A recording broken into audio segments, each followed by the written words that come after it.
ناظرین،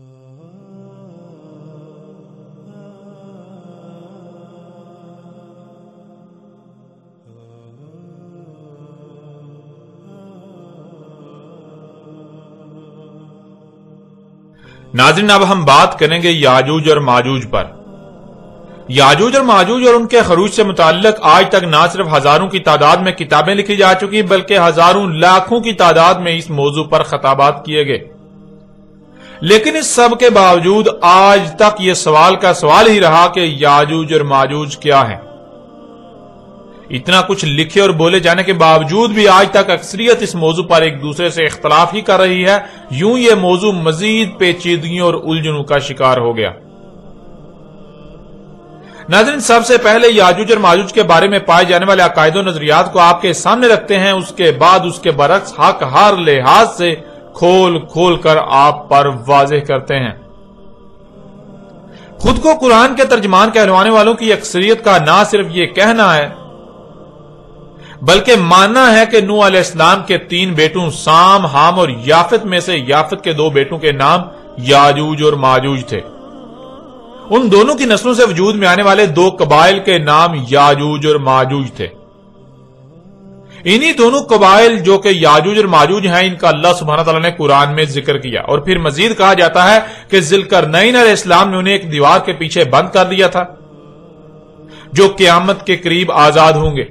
جب آزاد ہوں گے تو ہر بلندی سے اتریں گے، ہر شے کھا پی جائیں گے، سب چشموں کا پانی اس طرح پی جائیں گے کہ پانی کا نام و نشان تک مٹ جائے گا۔ وہ اہل زمین کا قتل عام کریں گے، اس کے بعد وہ کہیں گے کہ ہم نے اہل زمین کو تو قتل کر دیا، اب آسمان والوں کو قتل کرتے ہیں۔ یوں وہ اپنے تیر آسمان کی طرف پھینکیں گے اور اللہ اوپر آسمانوں سے ان کے تیر خون آلود کر کے واپس زمین کی طرف بھیجے گا، جس سے وہ سمجھیں گے کہ ہم آسمان والوں پر بھی غالب آ گئے، ہم نے آسمان والوں کو بھی قتل کر دیا۔ پھر آخر میں عیسیٰ علیہ السلام کی دعا سے ایک کیڑے یا آگ سے ان کو ہلاک کر دیا جائے گا۔ ناظرین، خود کو مسلمان کہلوانے والوں کی اکثریت انہی عقائد و نظریات کی حامل ہے۔ اکثریت کے نزدیک یاجوج اور ماجوج کسی فلمی کردار سے بڑھ کر کوئی اہمیت نہیں رکھتے کہ ایک دن وہ اچانک پہاڑوں سے سیلاب کی مانند اتریں گے اور دیکھتے ہی دیکھتے سب کچھ تباہ و برباد کر کے رکھ دیں گے۔ لیکن سوال یہ پیدا ہوتا ہے کہ کیا حق یہی ہے؟ کیا حقیقت یہی ہے یا پھر حقیقت جس کے بالکل برعکس کچھ اور ہے؟ اور آج تک حقیقت کے برعکس یاجوج اور ماجوج کو دیو مالائی کہانی بنا کر اس کی خوب تشہیر کی گئی، جو زبان زد عام ہو گئی، حالانکہ اس کا حقیقت کے ساتھ کوئی تعلق نہیں۔ ناظرین، حقیقت کیا ہے؟ حقیقت کو جاننے کے لیے سب سے پہلے یہ جاننا لازم ہے کہ یاجوج اور ماجوج کے حوالے سے پایا جانے والا یہ عقیدہ آیا کہاں سے؟ کیا یہ عقیدہ قرآن سے اخذ کیا گیا یا پھر غیر قرآن سے؟ حقیقت کیا ہے، حق کیا ہے، اسے جاننے کے لیے سب سے پہلے یہ جاننا لازم ہے کہ یاجوج اور ماجوج کے حوالے سے پایا جانے والا یہ عقیدہ آیا کہاں سے؟ کیا یہ عقیدہ قرآن سے اخذ کیا گیا یا پھر غیر قرآن سے اخذ کیا گیا؟ ناظرین، حقیقت تو یہ ہے کہ اس عقیدے کی حامل اکثریت کا کہنا ہے کہ قرآن یاجوج اور ماجوج پر کھل کر بات نہیں کرتا۔ پورے قرآن میں صرف 2 مقامات پر یاجوج اور ماجوج کا ذکر آیا ہے، اور دونوں مقامات پر ہی یہ واضح نہیں کیا گیا کہ یاجوج اور ماجوج کیا ہیں، اور ان سے متعلق باقی کسی بھی سوال کا جواب ان دونوں مقامات پر نہیں ملتا۔ یعنی ان کا کہنا یہ ہے کہ پورے کا پورا قرآن یاجوج اور ماجوج کے بارے میں رہنمائی کرنے سے قاصر ہے۔ اس لیے یاجوج اور ماجوج سے متعلق سوالات کے جوابات کے لیے ہم نے احادیث سے رجوع کیا، اور احادیث نے ہمیں یاجوج اور ماجوج سے متعلق ہمارے ہر سوال کا جواب دیا۔ یوں احادیث سے یاجوج اور ماجوج کے بارے میں پایا جانے والا عقیدہ اخذ کیا گیا۔ یعنی اس عقیدے کے حاملین اپنی زبان سے یہ اقرار کرتے ہیں، خود اعتراف کرتے ہیں کہ انہوں نے یہ عقیدہ قرآن سے نہیں بلکہ غیر قرآن سے اخذ کیا گیا، اور اسے یعنی غیر قرآن کو یہ احادیث کا نام دیتے ہیں کہ محمد علیہ السلام نے یاجوج اور ماجوج پر جو رہنمائی کی ہمارے وہی عقائد و نظریات ہیں۔ ناظرین، اب سوال یہ پیدا ہوتا ہے کہ کیا یہ لوگ واقعتاً اپنے دعوے میں سچے ہیں کہ قرآن یاجوج اور ماجوج پر رہنمائی نہیں کرتا، جو انہیں یاجوج اور ماجوج کے بارے میں رہنمائی کے لیے غیر قرآن سے رجوع کرنا پڑا؟ اور یاجوج اور ماجوج کے بارے میں ان کے جو عقائد و نظریات ہیں، کیا واقعتاً محمد علیہ السلام نے ہی وہی سب کہا، یا پھر ان کے سب خود ساختہ من گڑت عقائد و نظریات ہیں؟ آپ پیچھے کئی بار یہ بات جان چکے کہ اللہ سبحانہ وتعالی نے اس قرآن میں کئی مقامات پر یہ بات واضح کر دی کہ کوئی ایک بھی سوال ایسا نہیں ہے، کوئی ایک بھی معاملہ یا مسئلہ ایسا نہیں ہے جس کا جواب، جس کا حل اس قرآن میں نہ ہو۔ آپ نے گزشتہ قسط میں بھی یہ بات جان لی کہ قرآن تو اپنے نزول سے لے کر الساعۃ کے قیام تک کی تاریخ ہے۔ اس قرآن کے نزول سے لے کر الساعۃ کے قیام تک جو کچھ بھی ہونا تھا، اللہ سبحانہ وتعالی نے آج سے 14 صدیاں قبل ہی اس قرآن کی صورت میں اس کی مکمل اور احسن تاریخ اتار دی تھی۔ اب اگر اس کے باوجود کوئی یہ کہتا ہے کہ اس قرآن میں اہم ترین موضوع یاجوج اور ماجوج پر رہنمائی نہیں کی گئی، تو اس کا مطلب یہ ہے کہ وہ نہ صرف اس قرآن کے احسن الحدیثی ہونے کا کفر کر رہا ہے، بلکہ اس کا عملاً یہ دعویٰ ہے کہ وہ سچا ہے اور اس کے برعکس اللہ جھوٹا ہے۔ وہ سچا اور قرآن جھوٹا ہے۔ اس کا یہ دعویٰ ہے کہ قرآن میں مکمل رہنمائی موجود نہیں ہے، قرآن ہر لحاظ سے، ہر پہلو سے رہنمائی نہیں کرتا۔ ناظرین، جب احسن الحدیث قرآن کو ترک کر کے اوروں سے رہنمائی لی جائے گی، غیر قرآن سے رہنمائی کے لیے رجوع کیا جائے گا، تو کیا غیر قرآن آپ کی رہنمائی کر سکتا ہے؟ نہیں، بالکل نہیں، ایسا ممکن ہی نہیں۔ اور جو بات یا جس سوال کا جواب بھی آپ غیر قرآن سے حاصل کریں گے، وہ کبھی بھی درست اور احسن جواب ہو ہی نہیں سکتا، وہ صرف اور صرف گمراہی ہی ہوگی۔ جیسا کہ آپ پر بالکل کھول کر واضح کر دیتے ہیں کہ محمد علیہ السلام نے کبھی بھی کسی ایک بھی موقع پر یہ نہیں کہا کہ یاجوج اور ماجوج نوح کے بیٹے یافت کے 2 بیٹوں کے نام تھے اور انہی کی نسلوں سے وجود میں آنے والے 2 قبائل یاجوج اور ماجوج ہیں۔ حقیقت یہ ہے کہ یاجوج اور ماجوج کا انتظار صرف اور صرف مسلمان ہی نہیں کر رہے، بلکہ ان سے پہلے سے ہی یہودی اور عیسائی بھی یاجوج اور ماجوج کے انتظار میں ہیں۔ یہودیوں اور عیسائیوں میں یاجوج اور ماجوج کے متعلق بالکل وہی عقائد و نظریات پائے جاتے ہیں جو عقائد و نظریات مسلمان قوم میں پائے جاتے ہیں۔ نوح کے 3 بیٹے تھے جن کے نام سام، حام اور یافت تھے۔ ان میں سے یافت کے 2 بیٹوں کے نام یاجوج اور ماجوج تھے۔ یہ بات یہودیوں اور عیسائیوں کے مذہبی مواد عہد نامہ قدیم یعنی اولڈ ٹیسٹامنٹ، جسے خود کو مسلمان کہلوانے والے تورات قرار دیتے ہیں، وہاں سے اخذ کی گئی۔ اور حیران کن بات یہ ہے کہ خود کو مسلمان کہلوانے والوں کا دعویٰ تو یہ ہے کہ یہودیوں اور عیسائیوں کے مذہبی مواد عہد نامہ قدیم میں یافت کے 2 بیٹوں کے نام یاجوج اور ماجوج مذکور ہیں، لیکن ناظرین حقیقت اس کے بالکل برعکس ہے۔ اور حقیقت جان کر آپ چونک جائیں گے کہ کس طرح آج تک یہ بڑے بڑے علماء و مفسر قرآن کے طور پر معروف خود کو اور اکثریت کو دھوکہ دیتے رہے۔ مثال کے طور پر ایسے ہی 2 مشہور و معروف شخصیات کا اس بارے میں کیا کہنا ہے، اس کو آپ کے سامنے رکھتے ہوئے اس دھوکے کو واضح کرتے ہیں۔ جیسا کہ آپ اپنی آنکھوں سے دیکھیں اور اپنے کانوں سے سنیں کہ اس بارے میں ڈاکٹر اسرار احمد کا کیا کہنا ہے۔ یہاں یہ سمجھ لیجئے کہ یاجوج ماجوج سے کیا مراد ہے۔ حضرت یافس علیہ السلام جو 3 بیٹے تھے حضرت نوح علیہ السلام کے، سام، حام، یافس۔ سامی نسل کے بارے میں تو ہم نے بہت کچھ سمجھ لیا کہ حضرت ابراہیم بھی سامی نسل سے تھے، پھر قوم عاد بھی سام ہی کی نسل کی ایک شاخ تھی، قوم سمود بھی اسی کی شاخ تھی۔ یہ تمام جو ہے یہ تو سیمیٹک ریسز ہیں۔ حضرت یافس کی اولاد نے یہ سینٹرل ایشین ماؤنٹینز کا جو سلسلہ ہے اس کو کراس کیا اور شمال میں چلے گئے، اور شمال میں جا کر دائیں بائیں پھیل گئے۔ پھر یہ میدان ہے، ٹنڈرے کے میدان اور فلانے میدان اور بڑے بڑے کھلے میدان ہیں۔ گویا کہ ایشیا کو درمیان میں جو سلسلہ کوہ تقسیم کر دیتا ہے، ایک شمالی حصہ ہے، ایک اس کے جنوبی حصہ ہے۔ یہ شمالی میں چلے گئے اور جا کر پھر پھیلے۔ پھیلنے میں وہ مشرق کی طرف آئے تو چین اور ہند چینی تک یہ ساری قومیں جو ہے یہ یلو ریسز، یہ انہی کی نسل سے ہیں۔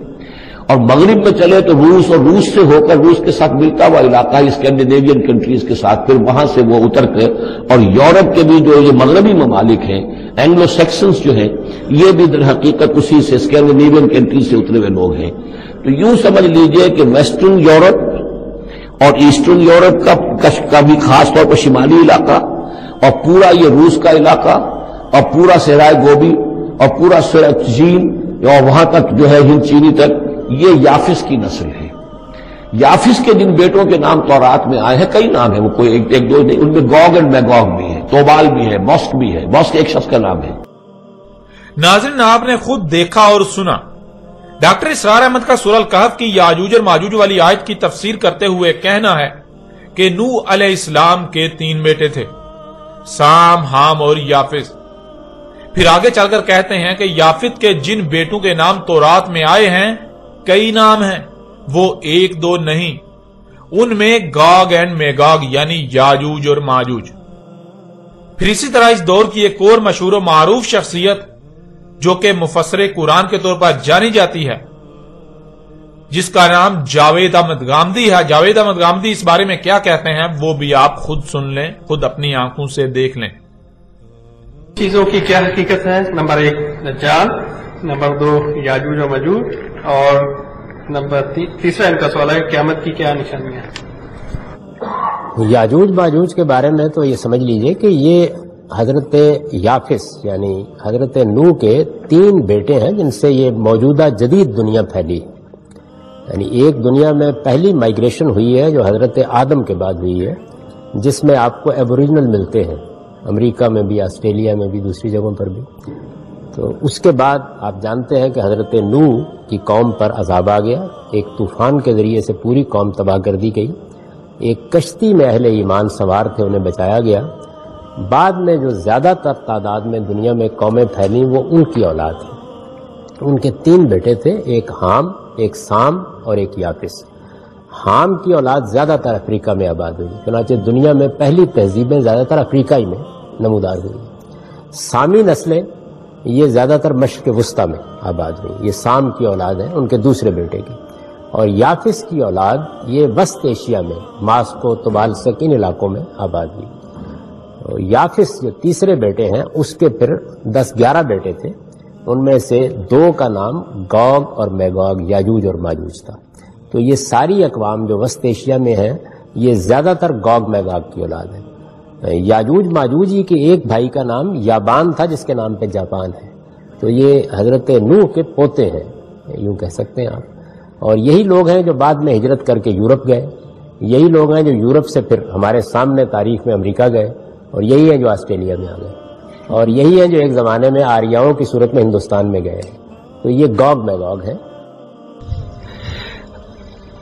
یاجوج ماجوج کے بارے میں قرآن شریف میں ذکر ہے اور آپ نے اس کو موجودہ حالات میں ریلیٹ کیا ہے، مجھے کائنڈلی آپ دہرا سکتے ہیں اس بات کو؟